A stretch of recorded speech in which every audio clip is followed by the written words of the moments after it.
It's easy and sometimes fun and sometimes scary to toss around the one heartbeat away from the presidency line about a potential vice president. Sure, it's one thing to figure out how they help a presidential candidate get elected, but imagining a candidate for vice as president means we've got to think about their leadership styles, their governing styles, their record. To that end, the New York Times reported on Sarah Palin's leadership style this weekend, and between the options of easy, fun, or scary, they found the prospect of Palin being one heartbeat away from the presidency to lean hard toward the scary option in a George Bush, Dick Cheney vice presidency kind of way. The paper found that as Wasilla mayor, Sarah Palin ordered city employees not to talk to the press.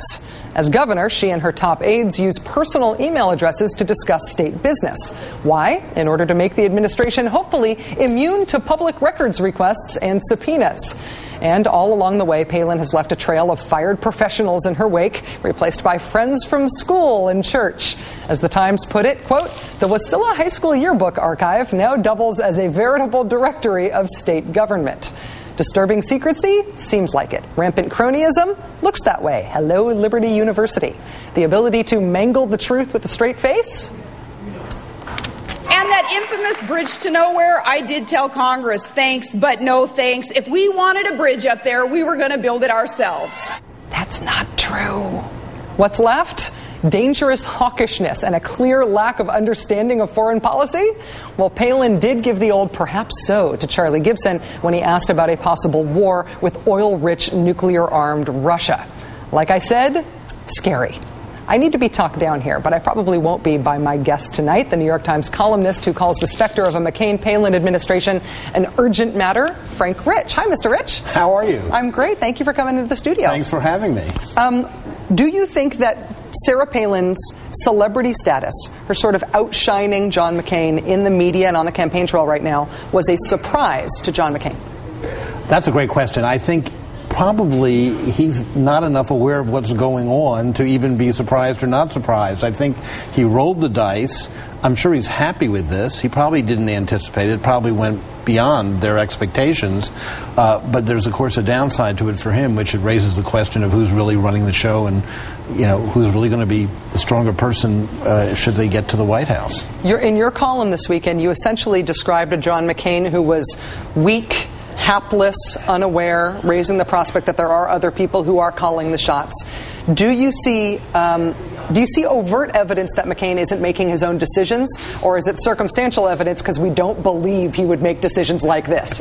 Well, I think that he probably made this decision in a fashion, but we know perfectly well that he wanted Joe Lieberman to be his ticket mate. Right. And Joe Lieberman, whatever one thinks of his politics, is a plausible person to stand in should the president become incapacitated. But he didn't want to stand up to the base. He wanted to placate the base of his party, and that's why Sarah Palin happened. So is that really his decision? Did the Maverick really stand up for what he believes in and fight his own party and fight Washington? No, he crumbled, like a $2 bill or whatever the appropriate cliche is, and now we have Sarah Palin. Well, it seems to me like that is the most likely explanation of how we got Sarah Palin as the VP pick. But it seems like there's one other option, too, which is that he did make a look into my eyes and see my soul gut check sort of decision. That maybe he wanted to pick Tom Ridge or he wanted to pick Joe Lieberman, but then he met her and they were soulmates. And it was just, I've only met you once. I don't know anything about you, but I want you to be in the East Wing of the White House. But I think he spent more time with Larry Craig than he did with Sarah Palin. I don't know if he could have made this decision. But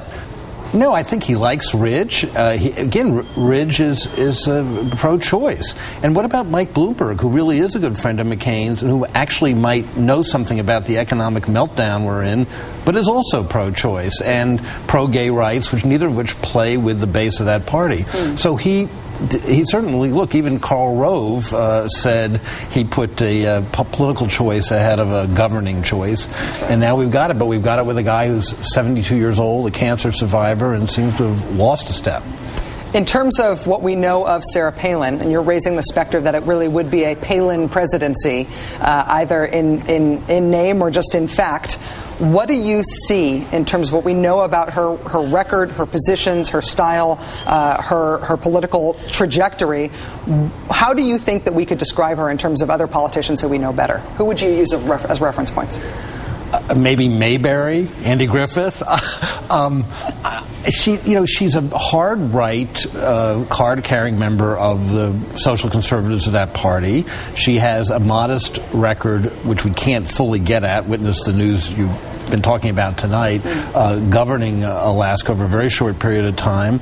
And to me, she just represents, she's really like a less talented Mike Huckabee with less accomplishment than Mike Huckabee. But that's the part of the party she's representing.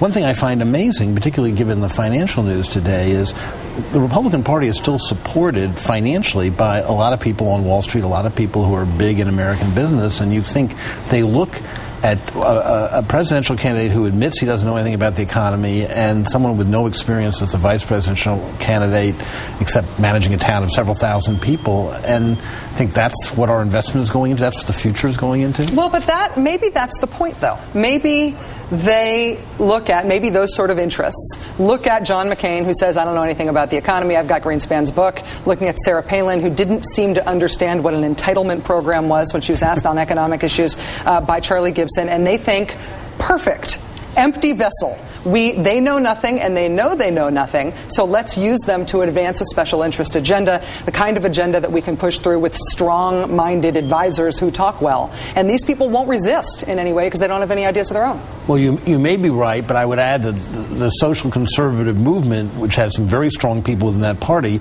may have other ideas. Indeed, this was true of Huckabee, that were in war with Republican establishment ideas in terms of the economy. So it's going to be complicated. They should be careful what they wish for. I'm not sure it would necessarily turn out according to plan. One last question for you today, and just in terms of today's and yesterday's news in the financial markets and this incredibly awful day on Wall Street, the worst one-day plunge since just after 9/11, Lehman Brothers, AIG on the horizon, all of these other things going on. In terms of today's news cycle and the presidential campaign, who came off looking better in the mainstream media, in the big picture on the campaign trail between the two candidates? I would slightly give the edge to Obama because he had one really good line finally. What economy is he talking about? Yeah. And McCain had to somehow have this Rube Goldberg explanation of why the fundamentals are still strong and turn into an attack on American workers. But I would say both are lacking. McCain still seemed out of touch, and Obama, to me, has not taken charge of this issue, and really the news cycle was dominated by, in some ways, your sister network, CNBC, and what was going on there, not by any politician. I see. The opportunity is there for Obama to dominate on this issue. I'm not sure he's not doing it yet. Yeah, I don't think so yet. Frank Rich, columnist for the New York Times. So nice to have you in studio. Thanks for coming in. Thanks for having me.